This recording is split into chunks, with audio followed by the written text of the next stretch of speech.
Tudo tranquilo? Queridos, hoje nós vamos estar falando sobre o sexto milagre de Jesus no Evangelho de João, intitulado A Cura de um Cego de Nascença. Eu quero que você leia conosco o Evangelho de João, capítulo 9, versículos de 1 a 12, que diz assim: Ao passar, Jesus viu um cego de nascença. Seus discípulos lhe perguntaram: Mestre, quem pecou, este homem ou seus pais, para que ele nascesse cego? Disse Jesus: Nem ele, nem seus pais pecaram, mas isto aconteceu para que a obra de Deus se manifestasse na vida dele. Enquanto é dia, precisamos realizar a obra daquele que me enviou.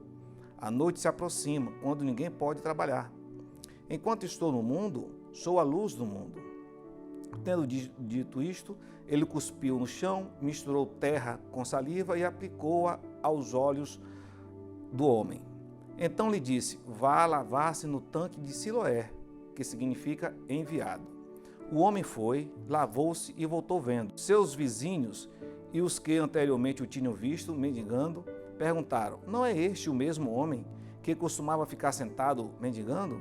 Alguns afirmavam que era ele, outros diziam: Não, apenas se parece com ele. Mas ele próprio insistia: Sou eu mesmo. Então, como foram abertos os seus olhos? Interrogaram-no eles. Ele respondeu: O homem chamado Jesus misturou terra com saliva, colocou-o nos meus olhos e me disse que fosse lavar-me em Siloé.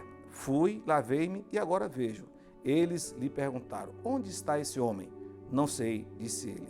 Queridos, esse milagre de Jesus é um milagre bastante esclarecedor e pedagógico, porque ele, além de trazer a visão para aquele cego, há uma mudança sistemática na vida daquele homem.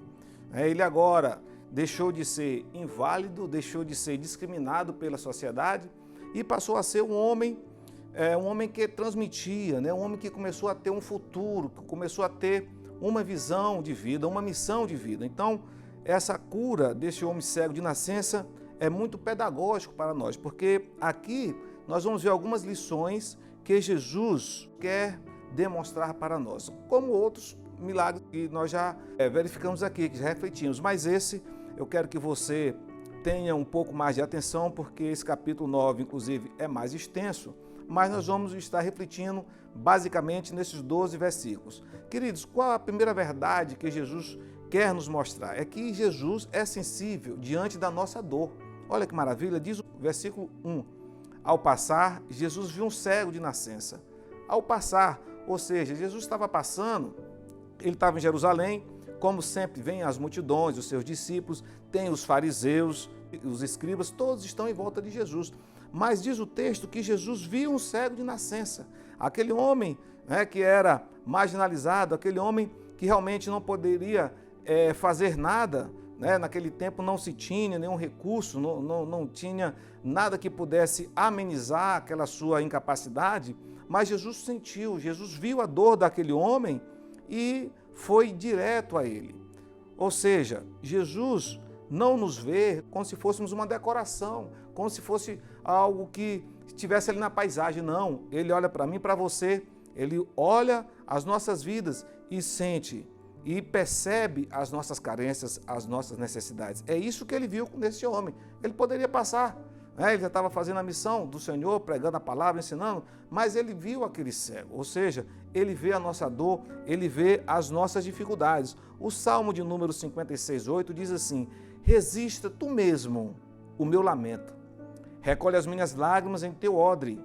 Acaso não estão anotadas em teu livro? Olha que maravilha, o que é que o salmista traz para nós, Que o Senhor tem escrito no seu livro, ele tem conhecimento das nossas petições, das nossas dificuldades, das nossas angústias, das nossas ansiedades. Creia nisso. Nessa manhã, o Senhor quer falar com você dizendo: olha, eu me importo com você. Então, nós não passamos desapercebidos diante da presença de Jesus. A segunda verdade que Jesus quer nos mostrar é que nele não existe espaço para pré-julgamento. Olha que maravilha. Seus discípulos lhe perguntaram: Mestre, está no versículo 2 e 3a. Mestre, quem pecou, este homem ou seus pais, para que ele nascesse cego? Olha só, aqui não existe um preconceito, ou seja, um conceito concebido antes de você ter uma visão geral, você está no lugar do outro. Não, aqui Jesus não diz isso. Ele diz, olha, nem ele e nem os seus pais pecaram. Por que isso? Porque tinha na cultura judaica, tinha uma crença de que se alguém estivesse enfermo, alguém estivesse doente, sua enfermidade era fruto de um pecado. De todo, não é inverídico, porque quando nós estudamos aqui a cura do paralítico no tanque de Betesda, no final daquele episódio, não sei se você se recorda, Jesus diz para o homem, olha, vai e não peque mais para que não aconteça algo pior. Ou seja, dá a entender que aquela paralisia daquele homem foi fruto de uma falha, de um pecado seu. Mas nesse caso não. Nesse caso, aqui o Senhor diz, olha, nem ele e nem seus pais pecaram. Ou seja, quando Jesus entra em nossas vidas, quando Jesus passa a ser o norte da nossa vida, não existe, veja bem, não existe margem, não existe lugar para o preconceito, né? Um conhecimento antecipado, um conceito antes de você fazer toda a análise, de você examinar. De igual forma também eu fico aqui no capítulo 8 do Evangelho de João, tem o caso aqui da mulher pega em adultério. Os homens pegam, os fariseus, veja bem, os escribas dos fariseus pegam a mulher, trazem para Jesus, olha, Jesus, essa mulher foi pega em flagrante adultério, ou seja, no ato do adultério. O que é que a gente vai fazer? Vamos seguir conforme a lei de Moisés, né, que ela devia ser apedrejada? Jesus tranquilamente viu aquilo, viu que a mulher realmente estava em pecado, mas ele confronta aquele povo da sua época, né? Aqueles preconceituosos religiosos. Ele diz, olha, quem não tem falha, quem não tem pecado, atire a primeira pedra. E ali, aquela turba de fariseus, de escribas, de religiosos muitas vezes serve como empecilho, como óbice à proclamação do Evangelho. Esses homens saíram, né? E Jesus falou para aquela mulher, olha, mulher, cadê os teus acusadores? Ela disse, não tem mais, não tem mais, todos saíram. E Jesus diz, olha, vá e não peques mais. Então não existe essa discriminação, não existe esse preconceito.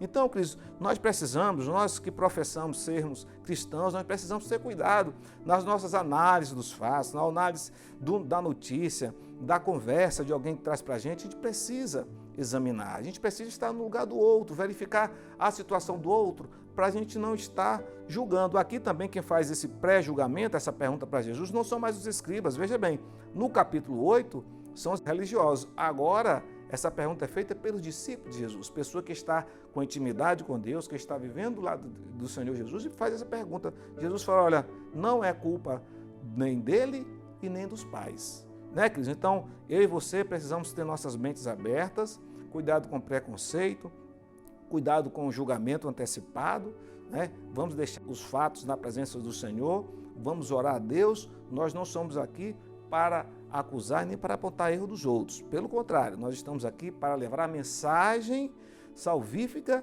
a mensagem nova, uma nova mensagem que é o Evangelho proclamado por Jesus. A terceira verdade que eu abstraio aqui dessa cura desse cego está no versículo 9b. Disse Jesus, nem ele nem seus pais pecaram, mas isto acontece para que a obra de Deus se manifeste na vida dele. Essa foi a resposta às questões dos discípulos. Então, aqui nesse terceiro ponto que eu vejo, a terceira lição que eu vejo, a terceira verdade que Jesus mostra aqui, é que nele há a renovação de nossa esperança. Renovação da nossa esperança. Querido, a nossa esperança é em Cristo Jesus. A nossa esperança está em Cristo. Então, olha só, o Senhor diz, olha, renovação da esperança. Isso, ele está enfermo para que haja esperança, porque vai ser proclamada a glória de Deus através dele. Eu sou um ferrenho defensor, eu sempre digo que o melhor em nossas vidas está por vir. Alguém diz, mas o melhor é Cristo. Olha, mas isso é fato, isso é notório, o melhor é Cristo em nossas vidas. Mas o andar com Cristo nos traz uma novidade de vida, nos traz esperança, nos traz um porvir. Né? O dia de amanhã tem que ser melhor do que o de hoje e assim sucessivamente. As nossas questões serão solucionadas com base na nossa intimidade com Deus, com o Espírito Santo, no nosso devocional. É por isso que eu sou o defensor dessa ideia, que o melhor está por vir. Alguns dizem, mas Jesus já veio. Jesus veio, vive em nossas vidas, nós devemos professá-lo, mas os seus ensinos se renovam a cada manhã. Então, é por isso que nós precisamos defender com todo afinco essa ideia de quando Jesus entra em nossas vidas, quando há essa cura, quando há esse encontro com Jesus, sempre há uma renovação da nossa esperança de dias melhores, dias futuros melhores para nossos filhos, para o nosso lar, esposa, esposo, para a nossa vida profissional, para a nossa igreja, para a nossa saúde, onde quer que você esteja nos ouvindo, seja no hospital, seja na sua casa, no trabalho, onde quer que você nos ouça. Creia que em Jesus há esperança de vida, há novidade de vida dia após dia. Amém, queridos? A quarta lição aqui que nós podemos verificar também, a quarta verdade que Jesus expressa, quer nos mostrar nesse milagre, desse cego, está no versículo 4, que é o quarto tópico, que diz assim: o foco de Jesus está na oportunidade do momento. Diz o versículo 4 e 5. Enquanto é dia, precisamos realizar a obra daquele que me enviou. A noite se aproxima quando ninguém pode trabalhar. Enquanto estou no mundo, sou a luz do mundo. Veja bem, o foco de Jesus aqui, ele não está no passado, em querer saber a consequência, por que aquele rapaz, aquele homem estava enfermo. Ele não está um foco aqui em sobrepor a capacidade do inimigo, do diabo, não. Ele não está aqui sobrepondo o pecado, em detrimento do presente. Não, Jesus disse assim, olha, o dia é agora, a hora é agora, precisamos realizar a obra daquele que me enviou. Jesus está dizendo, olha, eu tenho que realizar, é agora, a oportunidade que me foi dada é agora, porque à noite ninguém trabalha, a noite se aproxima. Na realidade, hoje são poucas pessoas que trabalham noturnamente, Geralmente o trabalho é diurno. Você imagina há 2000 anos atrás aproximadamente, Então, realmente a noite era simbolizada como trevas, como o diabo, como o mal estão na noite. Então Jesus diz, olha, enquanto eu estou aqui, eu sou a luz do mundo. Então eu tenho essa oportunidade que eu tenho aqui é de trazer a novidade de vida para esse homem, não lembrando do seu passado. Queridos, Deus hoje e Jesus, o Espírito Santo, Ele não está a nos condenar hoje. Ele não está para querer saber o que você fez no seu passado. Muitas vezes as pessoas ficam presas ao passado, às situações vividas no passado que não foram vencidas, e isso amarra, isso atrapalha, mesmo professando a Cristo. É por isso que eu digo que dias melhores virão, porque se eu e você estamos em Cristo, nós somos novas criaturas e precisamos aproveitar todas as oportunidades. Essa oportunidade que Deus está nos dando de estarmos na internet é justamente para que nós possamos realmente ter a oportunidade de ouvir a palavra do Senhor. Quantas pessoas não estão tendo a oportunidade de ouvir aquilo que a gente falava aqui no Tempo em Quatro Paredes? Nós estamos indo além dos limites, além das fronteiras. Então as oportunidades são dadas. Então a oportunidade, creia que Deus te dá a oportunidade de ser uma pessoa melhor, um esposo melhor, uma esposa melhor, um filho melhor, um cidadão melhor. Creia nisso. A hora que se apresenta é essa, em que a gente ouve esses ensinamentos de Jesus em todos esses milagres. Os milagres não foram simplesmente para trazer a cura de uma ou de duas ou três pessoas, não.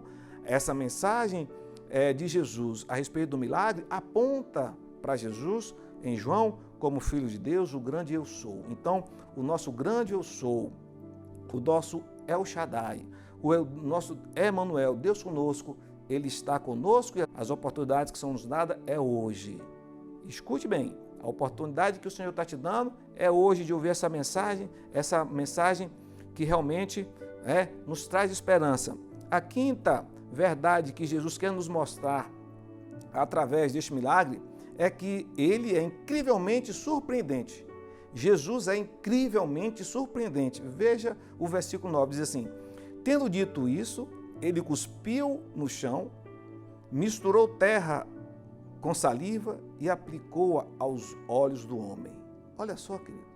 Alguém pode dizer, que nojeira, Jesus poderia ter feito esse milagre, como tantas outras vezes. Ele poderia só ter falado, ele poderia simplesmente ter tocado, ou simplesmente ter orado, nem estar na presença e a pessoa, o enfermo, ser curado. Então, queridos, mas Jesus aqui, ele resolve agir de forma completamente diferente, completamente surpreendente, incrivelmente surpreendente. Esse é o nosso Deus, esse é o nosso Jesus. Ele é surpreendente, Ele é incrivelmente surpreendente. Ele fez esse milagre, ele traz Depois os religiosos dizem lá no próprio capítulo, dizem assim, nossa, nunca um cego de nascença enxergou. E Jesus vai mais longe, além desse rapaz ser cego de nascença, o que é que Jesus faz? Ele usa um método que não serve como doutrina, né?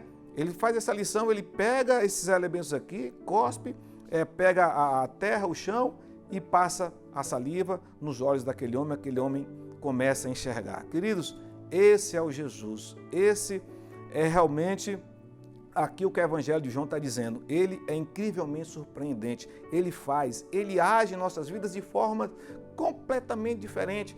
Não existe uma receita, deixa eu falar uma coisa para você, não existe uma receita de como o Senhor vai transformar a sua vida, de como Ele vai transformar o seu filho. Às vezes você pode estar olhando o filho do vizinho, pode estar olhando a profissão do colega, alguma coisa diferente.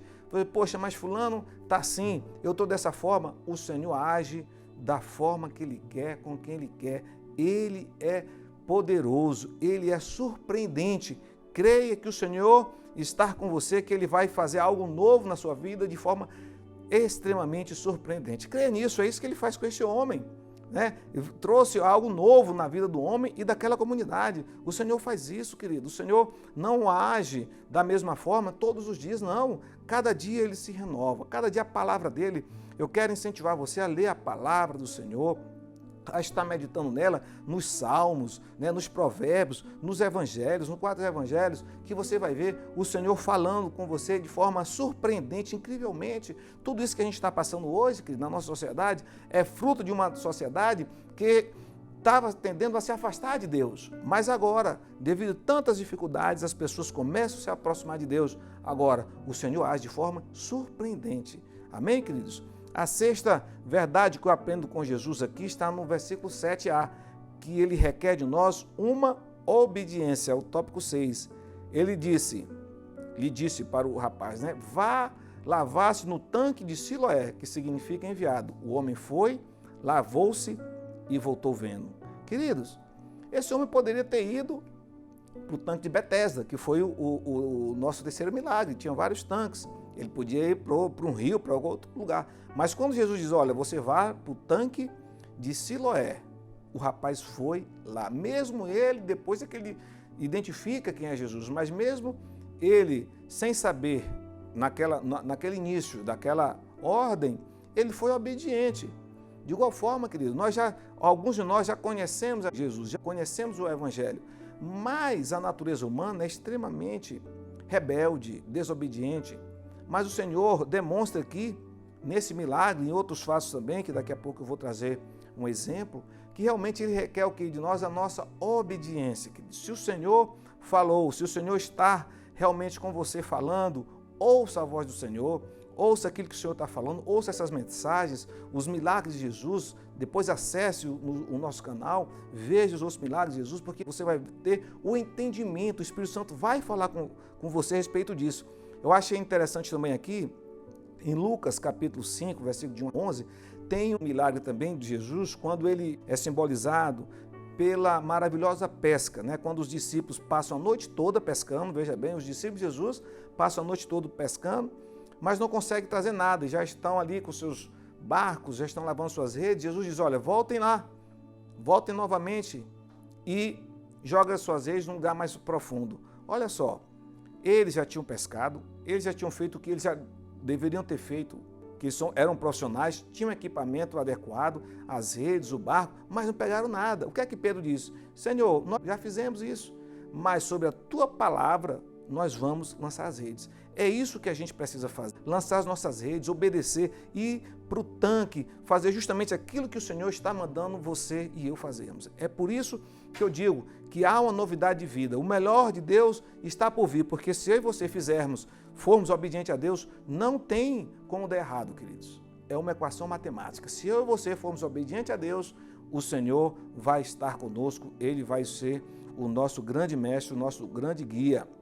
Sétima e última verdade que eu aprendo aqui com Jesus, nós temos um testemunho de transformação. O que é que Jesus quer nos mostrar?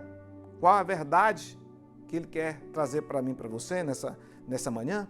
É que eu e você, nós temos um testemunho de transformação verdadeiro que é preciso ser passado. Olha só o que diz os versículos 8 em diante, diz assim, olha, seus vizinhos e os que anteriormente o tinham visto, mendigando, perguntaram, não é este o mesmo homem que costumava ficar sentado, mendigando?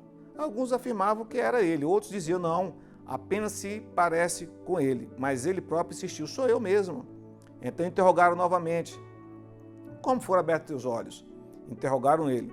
Ele respondeu, o homem chamado Jesus misturou terra na saliva, colocou-a nos meus olhos e me disse que fosse lavar-me em Siloé. Fui, lavei-me e agora vejo. Essa depois do capítulo 9, depois eles vão fazer novamente para ele. E ele chega e de forma contundente ele diz assim, olha, só sei de uma coisa, eu era cego e agora vejo. Queridos, esse testemunho verdadeiro que o Senhor quer que eu e você possamos transmitir é a mudança no nosso interior. É a mudança que Ele fez em nossas vidas. Isso tem que ser notório. A nossa mudança, mudança de atitude, a nossa conversão, mudança de rota, deve ser uma missão de vida, deve ser algo constante. Não precisa ouvir um chamado espetacular. Não é de alguém que ouviu a voz do trovão e largou tudo e foi seguir Jesus. Não é nada disso. O que o Senhor quer é conforme a nossa maneira de ser, o nosso trabalho, a nossa vizinhança. Tudo isso nós precisamos proclamar a maneira de vida que nós vivemos baseada no Evangelho. E é isso que o Senhor Jesus fez na vida daquele homem e ele foi e realmente... Ele foi batizado, ele foi lavar ali os seus olhos, ali no tanque que é chamado de Siloé, que significa enviado. Aquele homem, ele era discriminado, teve a sua visão aberta, que quando nós nos encontramos com Jesus, os nossos olhos são abertos. Nós não somos dominados por uma religião, nós não somos dominados por pessoas que querem dominar a nossa alma, o nosso espírito. Não, queridos. Saia disso. Se alguém está querendo dominar a sua vontade, o seu livre-arbítrio, saia desse tipo de sistema, porque o Senhor abre os olhos. Esse homem aqui era alguém que agora ele podia ver, ele podia enxergar, ter os seus próprios, as suas próprias vontades de vida, não ia ser guiado pelos outros, não, mas Jesus agora traz a sua visão de vida, a sua visão de existência, e ele começa a falar de Jesus. Ele diz, olha, Jesus transformou ele, mas o pessoal falava, mas você era ele, não era ele? Isso era parecido. O rapaz dizia assim, era eu mesmo que mendigava. Você e eu não precisamos mendigar nada para ninguém. Uma orientação espiritual, você não precisa fazer essa mendigância. Você não precisa ficar andando para um lado para o outro, mas onde eu quero ver alguma coisa, uma live de alguém. Não, querido, vai para o seu quarto, lê a palavra do Senhor, medite nela. Claro que nós temos palavras boas, pregações, músicas boas, mas no teu quarto, quando você começar a ler a palavra do Senhor, o Senhor vai abrir os teus olhos, Ele vai falar com você, ande com seus próprios pés, ore a Deus, peça orientação a Deus, que o Senhor vai abrir os teus olhos e você vai ter a sua liberdade. Coisa boa, quer dizer, nós temos a nossa liberdade de culto, a nossa liberdade de escolha, a nossa liberdade de ir e vir. Isso é muito importante e é isso que esse homem tem. Então, depois que ele tem essa compreensão, ele começa a falar para outras pessoas de Jesus. Então, eu e você também da mesma forma.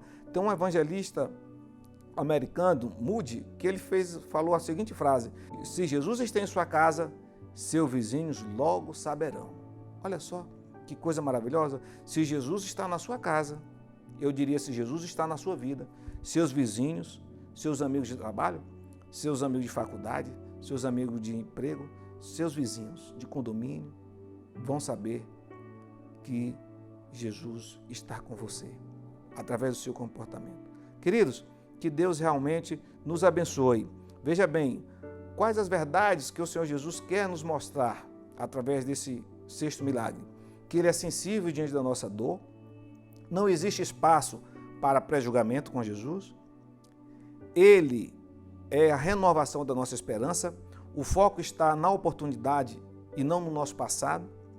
Ele é incrivelmente surpreendente, a forma de agir, requer de nós também obediência e, por último, ele requer um testemunho verdadeiro em nossas vidas. Eu quero orar por você agora, para que o Senhor possa abençoar o seu coração. Eu não sei como você está vivendo, o que você está passando, mas de uma coisa eu tenho convicção, Esse Jesus que operou aqui o sexto milagre no Evangelho de João é o mesmo hoje.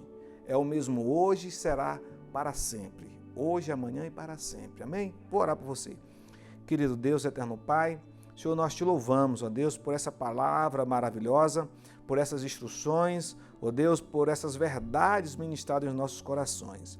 Deus, nós queremos colocar, ó Pai, os nossos irmãos na Tua presença, aqueles que estão nos assistindo, ó Pai, aqueles que vão ouvir, aqueles que vão receber essa mensagem, ó Deus, usa, ó Deus, de forma poderosa. Deus, aquele que está enfermo, traz a cura, aquele que está desanimado, traz o alento, ó Deus, aquele que está desempregado, traz o emprego, abre os nossos olhos para vermos o Teu agir.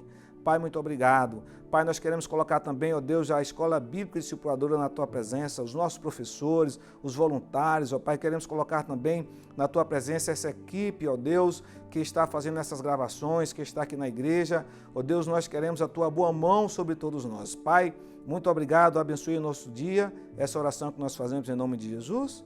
Amém. Deus abençoe a todos, um excelente dia.